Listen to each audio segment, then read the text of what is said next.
on? This is Dwayne Hill again, ScrumBuddies podcast. And today we're going to talk about what are some things you can do to get more interviews when it comes to Scrum, when it comes to getting those Scrum roles, whether it be your first one or your second one, or your third or your fourth or your fifth.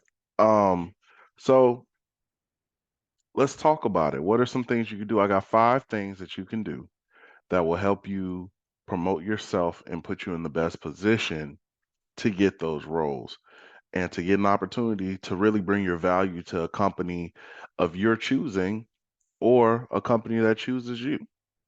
So, number one, make sure you highlight Scrum related activities on your resume, right? You want to showcase your experience leading stand up, facilitating collaboration, creating teams, autonomous teams, teams that can work themselves, um, using examples about how you implemented those agile methodologies and practices to achieve success. In my experience, I used to be a teacher, as most of you know from my backstory. And some of the things I used to show my Scrum experience was I paralleled Scrum with teaching. So I talked about how not so much that I led stand-ups, not so much that I was an actual Scrum master, but I did everything in my job that Scrum Masters essentially do, right? So a stand up didn't look like a stand up. A stand up could be a gathering of my students and a breakdown of what we have during that day. So I talked about my ways of going to that level and trying to obtain that in my interviews or in my resume as a Scrum Master or as a teacher trying to get to that Scrum Master position. So there might be ways that you can highlight Scrum in your position. Find ways that your teams collaborate. First of all, figure out if you have teams that you're over. If you do, definitely lean on that. Lean on that aspect of your job. If they don't collaborate well, get them to collaborate well. And guess what? Once you do that, go ahead and write that down. Get that logged in. That counts as getting a team to facilitate that collaboration. Do you have a team to where you don't have to tell them what to do? They already know what to do. They know the procedures and the steps. That's called creating autonomous teams. Do they have input on what you have to do? Do they have input on what they do every day? That is autonomous teams. That is how you get them going forward. So definitely think about those things when you're putting that on your resume. Um, if you have trouble with figuring that out, get a coach, get with someone that can help you to kind of flesh that stuff out, write it all down, see what things you can parallel to get that translated on your resume as I have this experience of what Scrum Masters do. The second thing, which I feel like is one of the most important things, but I have this as a number two because you can take number one and you can put that on your resume and send it out to everyone. But to get the most bang for your buck, number two is look for job opportunities that align with your experience. Find people that already value what you do. Find jobs that already value what you bring to the table, right? You know, when we in this dating world or people in the dating world, they talk about what do I bring to the table? Some people are looking for tables. So go to the people that are looking for tables. You are the table, so look for the jobs that are looking for tables, right? So if you're someone that is like me, a teacher, ed tech, nonprofits, any of those lines of work is more aligned to what you're able to do because you help the disenfranchised, you help the less fortunate, you help all types of people, you help people that don't know anything know things, right? You help people that can't afford certain things be able to experience the same level of education as other people. Think about those things. If you work at Walmart, go and see if Walmart has any jobs and Scrum Master like opportunities in their big vast world of marketing, right? Look at Target, look at CVS. If you have that experience of working in box companies, if you have the experience of working in that certain genre, look for jobs within that genre because there's one less obstacle you have to go over, right? Most times, if you look at some job opportunities, they have knowledge of fill in the blank on their resume. So if you're talking to a medical company, they want you to have knowledge of the medical field. They want you to have knowledge. If you're in legal, they want you to have knowledge of the legal system. If you already have those things, leverage that, utilize it, use it to your advantage. It's only going to help you, right? So, with that being said, you need to tailor your job searches to companies that align with your previous experience, and that way you'll increase your chance of being able to find relevant opportunities, and you won't have to do as much to prove what your worth is when you get into those interviews. You already have stuff to talk about. You'll already be confident. You'll already be able to have those conversations with those higher ups to show you know what you're talking about, not only with the product that they produce, but also with the Scrum stuff as well. Number three, which tends to be a tough one at times. Um, if you're an introvert like me, you have problems with doing this number three, and I'm still working on my number three as well. So y'all are not alone. Okay, so expanding your network, networking itself, talking to people, it's tough. It is hard. It is anxiety inducing. It can be very nervous. Some of y'all go into it and are like a butterfly and can talk to everybody and can get like connections and leveraging and all those things. Please utilize that. If you're like me, try to take your time to learn how to network. Be comfortable with telling people what you're trying to do. Okay. If you're anything like I used to be, it was always a secret. You want to do things in secret. You want to kind of tiptoe. You want to sneak around a bit. I don't want to tell everybody that I'm trying to be a Scrum master because people don't understand what Scrum is. And I don't want people to look at me crazy. And I don't want, no, that was the worst thing I could have done then. And that's something that I'm still trying to work on to this day. Make sure you are getting out there, putting your hopes and dreams out there, y'all. Put them out there, right? Attend industry events, join Scrum Master communities, connect with professionals in the field. You know, networking leads to so many opportunities because it's not about who you talk to, it's about who you talk to and who they know. Who those people know, right? If they come across anybody that's looking for a scrum master, they're like, "Oh, I talked to this guy Dwayne Hill, and he's a scrum master and he's looking for job opportunities. If you have one, go ahead connect him." When I used to be in the job market searching for a job, I used to always just put my resume out there, put my resume out there. Now that I have another job, now that I got my opportunity, I'm able to pass along those opportunities to people that I've networked with that I know are looking for opportunities. Always try to do that. That's what networking does. It creates the connectors for everyone else. If you're someone that's naturally a connector, lean into that. Do those things. Help people get to where they have to go, and you will always have value in this market. Always. So if you have problem with networking, find different ways to help yourself network. Find different ways to learn how to talk to people in big settings. Giving y'all a quick tip. If you have problems with anxiety and problems with talking to people in large groups, get to events early, right? If you're the first person there, the next person there, it's only two of y'all, so now y'all can talk. Won't be as many people in the room. You won't feel as nervous. You'll be able to just practice. Hey, how you doing? How are you doing? Talking to them about different things about their life, about their job, about their dreams, where they're trying to do. Have those conversations, create those connections. You're an amazing person. Let people know, right? So expand your network. Expand your network. If you're looking for a community, um, Scrum Buddies is here for you, right?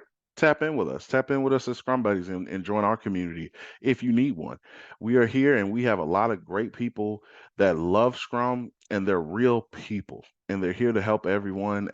There's no one that I have met that is a part of my community that does not help, does not love reaching out to others, does not love lifting up others, does not love to pass along opportunity to others that might not fit them, that might fit you.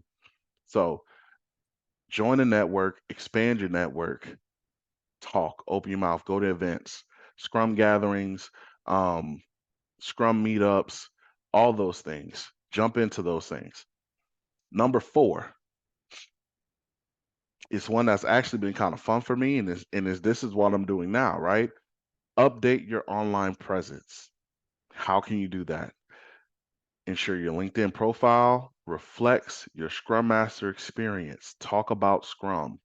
Highlight things in your past experience from Scrum. If you have a list of things on your LinkedIn, make sure that every job you've been at, don't say the regular thing that you've done. Talk about the Scrum stuff that you've done in each job, the Scrum parallel things. If you put teams together, if you facilitated teams, if you've led stand ups, if you've led different things, put that on your LinkedIn profile. So when people looked at your LinkedIn, they say, hey, that's a Scrum Master. That's not, we're not saying is, hey, that's a RN right now that's trying to be a Scrum Master the last year and a half. No, highlight those things on your LinkedIn so that when people look at your history, they see what you've done Scrum Master wise throughout your whole experience.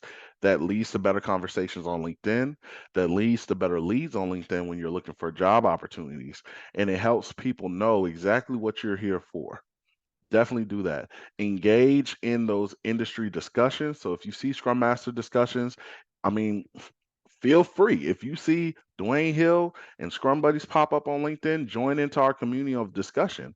Talk about those things. Ask questions in those communities. Join groups that lean towards what you're trying to do. There's a bunch of Scrum Master groups on LinkedIn and on the internet and on Facebook. Jump into those groups. Make your name known. Ask questions is the best way, and also lead your insight. You don't have to be 100% correct with everything you ask. We're all learning.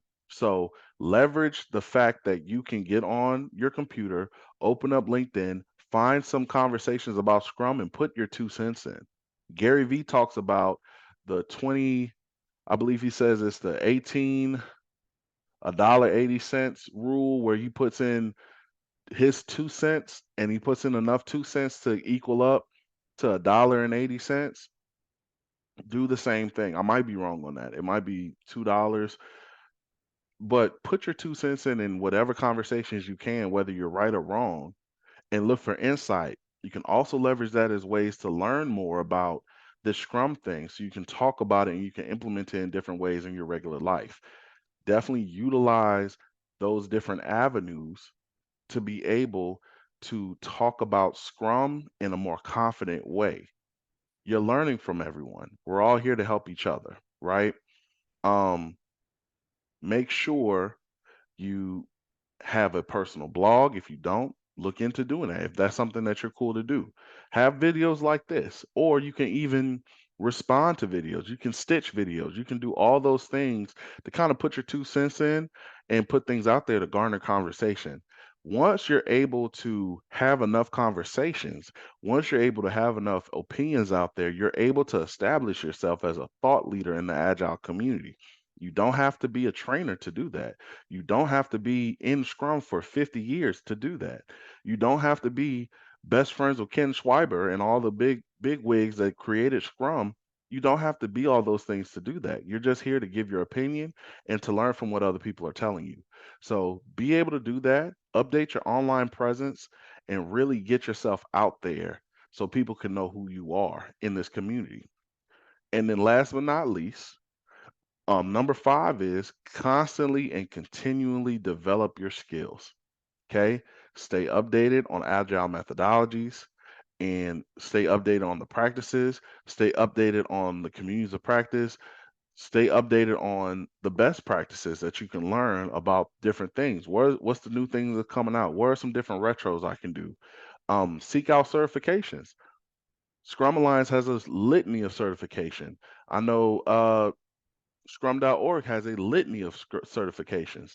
Get more certifications so you can understand a broader understanding of what Scrum is. They're a little pricey. If you're not able to afford it, save up for them because they're going to give you a lot of value. I've gotten so much value out of my advanced Scrum Master certification. It changed my whole mindset about what I'm able to do as a Scrum Master, what I'm not able to do, what I thought I was trying to control, what I should have just backed up on. Like what I stressed myself out on when I first started doing this thing, I was stressing out on things that I really didn't have to stress out about at all. So having those different certifications will really help you learn a lot more about the practicality. There's one certification from Scrum Alliance, the facilitation course.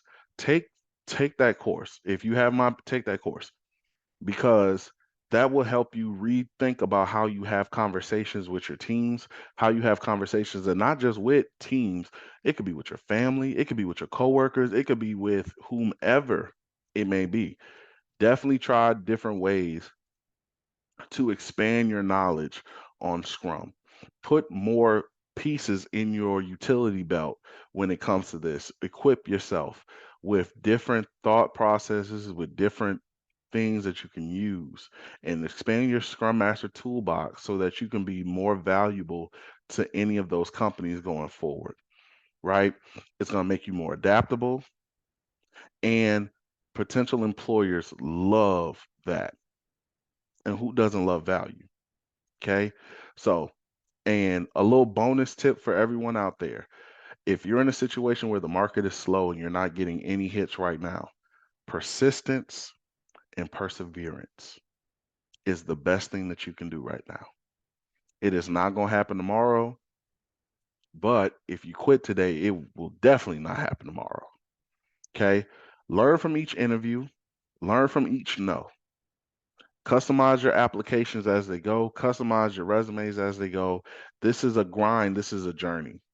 And when you get that position, you will be head over heels elated that you were able to have that because of all the hard work you put into it. So, hopefully that was helpful.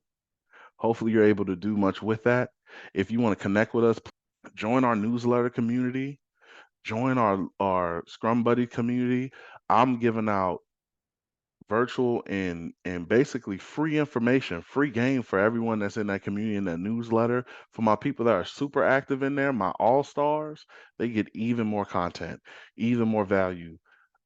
Just for interacting with me. If you see me on LinkedIn, if you see me on Instagram, say hi. Tell me that you listened to this video. Tell me how you feel. If you're on YouTube, put your comments in the comment section below. Let me know how you like. I'm Dwayne Hill. I am your Scrum Buddy because we're here to make Scrum Masters more awesome.